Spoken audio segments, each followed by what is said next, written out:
Bismillahirrahmanirrahim. Assalamu alaikum students. Hope you all will be fine. Today we will do exercise 1C and we will do question number 1, 2 and 3 of exercise 1C. This exercise is about multiplication and division of whole numbers. So before starting the exercise, let's read the rules of multiplication and division.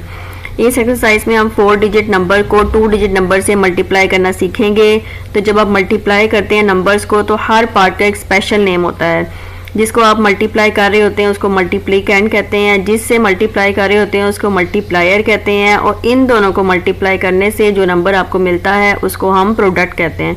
तो ये नाम आपने याद कर लेने हैं, multiplicand, multiplier and product. इस तरह ही जब आप डिवाइड करते हैं तो डिवाइड करने के भी हर एक का एक स्पेशल नेम है हर पार्ट का।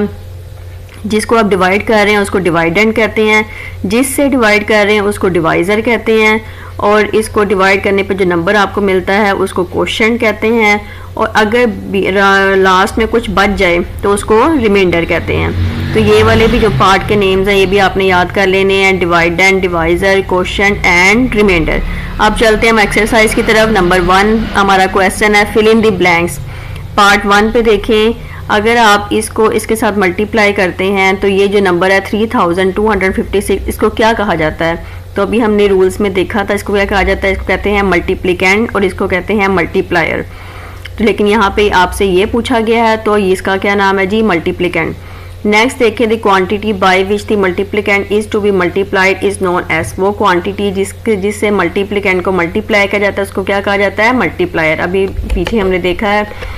तो इस वाले नंबर को क्या कहेंगे? मल्टीप्लिकेंट, और इस वाले नंबर को क्या कहेंगे? मल्टीप्लायर। नेक्स्ट देखें C part, the number which divides a dividend is called.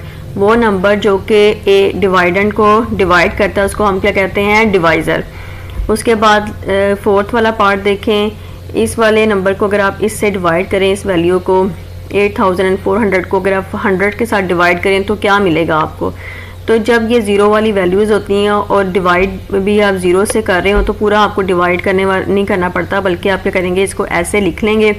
ऐसे लिखने के बाद ये जो 2 ज़ीरोज़ होंगे इनको 2 ज़ीरो से कट कर देंगे तो आपके पास आंसर आ जाएगा। पूरा आपको डिवाइड नहीं करना पड़ता जब ज़ीरोज़ वैल्यू में भी हों और आप जिसके साथ डिवाइड कर रहे हैं उसमें भी ज़ीरोज़ हों। तो ऐसे आप इसको कट कर देंगे तो 84 आपके पास आंसर आ जाएगा। नेक्स्ट ई पार्ट देखें, इफ द डिवाइडेंट इज 348, अगर डिवाइडेंट 348 है एंड द डिवाइजर इज 12 और डिवाइजर 12 है देन द रिमाइंडर इज। तो आपने रिमाइंडर बताना है, रिमाइंडर क्या होगा? तो आप इसको ऐसे लिख लेंगे। फिर आप देखेंगे कि 12 जो है 12 2 दा 24 होता है और 12 3 दा 36 होता है। तो आप 12 3 दा तो नहीं कर सकते, तो फिर आप 12 2 के साथ करेंगे। 12 2 दा 24, आप इसको ऐसे लिखेंगे। जब आप इसको माइनस करेंगे इसके साथ तो यहाँ पे 10 आ जाएगा, फिर आप 8 नीचे उतारेंगे तो ये 108 हो जाएगा। फिर 12 9 दा जो सा है वो 108 हो जाता है, तो इसमें रिमाइंडर तो 0 आता है। तो फिर यहाँ पे आप लिख लेंगे कि रिमाइंडर इसका क्या है? 0। कुछ भी नहीं बचता, पूरा ये कंप्लीट डिवाइड हो जाता है। तो इस तरह ये फिल इन द ब्लैंक्स आपकी कंप्लीट होगी। नेक्स्ट देखिए, नेक्स्ट क्वेश्चन है state whether the following are true और फॉल्स। अब आपने बताना है स्टेटमेंट पढ़ने के बाद कि क्या स्टेटमेंट ट्रू है या फॉल्स है।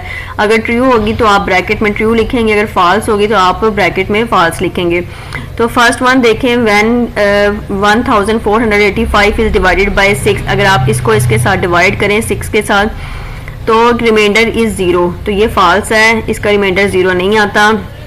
नेक्स्ट देखें, अगर आप 429 को 8 से डिवाइड करें, द नंबर 429 इज द डिवाइडेंट, तो यस 429 डिवाइडेंट है और 8 इसमें क्या है? Divisor.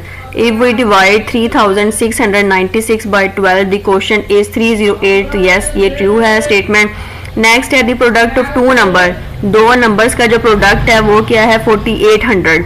If one number is 100, अगर उसमें से एक नंबर 100 है the other number will be 480। अगर एक नंबर 100 है तो दूसरा नंबर क्या? 480 होगा। तो ये देखिए, अगर आप 100 को 480 से मल्टीप्लाई करें तो इसको मल्टीप्लाई करने से ये 3 ज़ीरोज़ आगे आते हैं, यानी कि 48,000 बनता है, ना कि ये 4800 बन रहा है। तो इसका मतलब क्या हुआ कि ये वाली स्टेटमेंट फॉल्स है। नेक्स्ट देखें, अगर आप इसको इसके साथ मल्टीप्लाई करते हैं तो क्या आंसर ये आता है? तो ये भी फॉल्स है। तो इस तरह आपने ये सारा लिख लेना है। नेक्स्ट वाला क्वेश्चन हमारा MCQs है। Select the correct answer from the given option. आपको 4 ऑप्शन दी गई हैं, आपने इसमें से जो सही ऑप्शन है आपने वो बतानी है कि कौन सी सही ऑप्शन है। तो पहली देखें, the result of multiplication of two number is called. अगर आप दो नंबर को मल्टीप्लाई करते हैं तो उनको मल्टीप्लाई करने से जो नंबर मिलता है उसको प्रोडक्ट कहते हैं। नेक्स्ट देखें, 1500 को अगर 20 के साथ मल्टीप्लाई किया जाए तो वो किसके इक्वल होता है। ये देखें 15 को जब 2 से मल्टीप्लाई करेंगे 30 ये आ जाएगा और 30 के साथ 3 0, तो 30,000 जो सा है वो इसकी राइट ऑप्शन है। और सी देखें, इफ वी डिवाइड 4592 बाई 26, अगर आप इसको इसके साथ डिवाइड करें तो रिमाइंडर क्या आएगा। तो इसको करने के लिए आप इसको ऐसे लिख लेंगे, 26 2s are 52 होता है, तो यहाँ पे आप 26 2s are नहीं लिख सकते, 26 1 26, तो यहाँ पे आप 26 के साथ ही जाएंगे।